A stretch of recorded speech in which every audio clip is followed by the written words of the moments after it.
Sigmund Freud disait « Après 30 ans passés à étudier la psychologie féminine, je n'ai toujours pas trouvé de réponse à la grande question. Que veulent-elles au juste ?» Cette citation de Freud nous amène à réfléchir sur la complexité des relations entre hommes et femmes, et plus particulièrement sur la manière dont chacun interprète et vit l'amour. Aujourd'hui, nous allons plonger dans cette question intrigante et essayer de démêler les fils de la compréhension mutuelle entre les sexes. Avant de commencer, je vous invite à vous abonner à la chaîne et à activer la cloche pour ne rien manquer de nos futures vidéos. En écoutant cette vidéo, partagez dans les commentaires ce que vous pensez que veulent les femmes et si vous partagez les réflexions de Freud. Indiquez si vous répondez en tant qu'homme ou femme. Mesdames, ne soyez pas timides, vos commentaires sont précieux. Messieurs, si vous trouvez cette vidéo intéressante, partagez-la avec une femme pour encourager un débat. Et si vous êtes en froid avec votre copine ou votre mec, partager cette vidéo pourrait vous permettre de discuter de plusieurs points et peut-être même de trouver un terrain d'entente. Commençons. Les critères de la femme et sa perception de l'amour. Pour comprendre les relations entre hommes et femmes, il est essentiel de commencer par les attentes de chaque sexe. Les femmes recherchent souvent plusieurs choses dans une relation. Elles veulent être traitées avec respect, considération et affection. Pour elles, l'amour se manifeste par des actions concrètes, des gestes tendres, des attentions particulières et un soutien constant. Ce sont ces actes qui nourrissent leur sentiment d'être aimés. En revanche, les hommes, en général, aiment de manière plus directe. Ils sont attachés à la personne même, indépendamment des gestes et des actes. Cela ne veut pas dire qu'ils n'apprécient pas les actions, mais leur amour est plus centré sur l'être que sur le faire. Cette différence peut parfois créer des malentendus, car ce qui compte pour l'un peut sembler secondaire pour l'autre. Cette divergence dans la manière d'aimer peut être mieux comprise en explorant les concepts d'amour conditionnel et inconditionnel. L'amour conditionnel est celui qui dépend de certains critères ou actions. Par exemple, une femme peut aimer un homme pour la manière dont il la traite, pour ce qu'il fait pour elle, pour les efforts qu'il déploie pour la rendre heureuse. Si ces actions cessent, l'amour peut s'estomper. L'amour conditionnel et inconditionnel. En revanche, l'amour inconditionnel est un amour qui existe indépendamment des circonstances.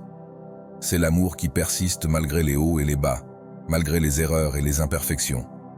Dans de nombreuses cultures, l'amour inconditionnel est souvent attribué aux mères pour leurs enfants, mais il peut également exister dans les relations romantiques. Cependant, il est plus rare et souvent plus difficile à maintenir. Pour approfondir notre compréhension des relations, nous devons également examiner les dynamiques de pouvoir et de désir, comme explorées par Freud. Freud a identifié deux tendances inconscientes: le sadisme et le masochisme. Le sadisme réside dans le fait d'infliger une douleur ou une humiliation à un partenaire, souvent dans un contexte sexuel. Le masochisme, en revanche, consiste à rechercher cette douleur ou humiliation pour soi-même. Selon Freud, ces instincts sont inconscients et donc incontrôlables. Sadisme et masochisme selon Freud. Freud suggérait que l'homme a un instinct sadique et la femme un instinct masochiste. Cela ne signifie pas que toutes les relations sont marquées par ces dynamiques, mais elles peuvent apparaître de manière subtile dans les comportements et les attentes. Les hommes, par nature, cherchent à dominer et à prendre des décisions qui renforcent leur ego.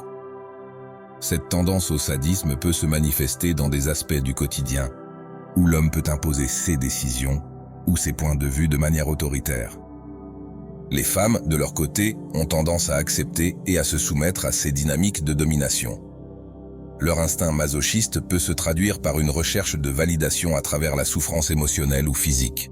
Elles peuvent interpréter les comportements dominants de l'homme comme une forme d'amour et d'attention, renforçant ainsi le cycle de dépendance émotionnelle. Ces différences dans les dynamiques de pouvoir et les attentes peuvent souvent mener à des problèmes de communication dans les couples. Un des grands défis dans les relations de couple est la communication. Parfois, les femmes elles-mêmes ne se comprennent pas complètement. Elles peuvent dire une chose en espérant que l'homme comprenne autre chose. Par exemple, lorsqu'une femme dit à son partenaire de se barrer dans un moment de colère, elle peut en réalité espérer qu'il reste et la réconforte. Si l'homme prend ses paroles au pied de la lettre et part, elle peut être blessée et se sentir incomprise. Les problèmes de couple et la communication. Il en va de même pour d'autres situations. Si une femme demande à son partenaire si elle a grossi, elle n'attend pas une réponse honnête, mais plutôt une affirmation de sa beauté et de son attrait. Ces nuances de communication peuvent souvent être source de frustration et de conflits. Comprendre ces nuances et y répondre de manière appropriée est crucial pour maintenir une relation saine. La communication ne se limite pas aux aspects émotionnels et quotidiens de la relation. Elle est également cruciale dans la sexualité. En termes de sexualité, le sadisme consiste à infliger de la douleur ou une humiliation à son partenaire, tandis que le masochisme consiste à rechercher cette douleur ou humiliation pour soi-même. Ces comportements peuvent être consensuels et faire partie d'une dynamique sexuelle saine, tant que les deux partenaires sont d'accord et respectent les limites de l'autre. La sexualité, sadisme et masochisme. Pour aller plus loin, la psychanalyse a poussé, Freud a également exploré les désirs inconscients des femmes, notamment l'envie du pénis, qui se manifeste souvent par le désir d'avoir un enfant et de jouir du pénis dans le coït. Ces concepts freudiens peuvent sembler dépassés aujourd'hui, mais ils offrent une perspective sur les désirs et les motivations inconscientes qui peuvent influencer les relations. Maintenant, j'aimerais entendre vos avis. Hommes et femmes qui écoutez cette vidéo, comment interprétez-vous l'amour? Croyez-vous que les hommes aiment de manière plus inconditionnelle que les femmes? Quelles sont vos expériences et vos réflexions sur les critères de l'amour et les dynamiques de pouvoir dans les relations?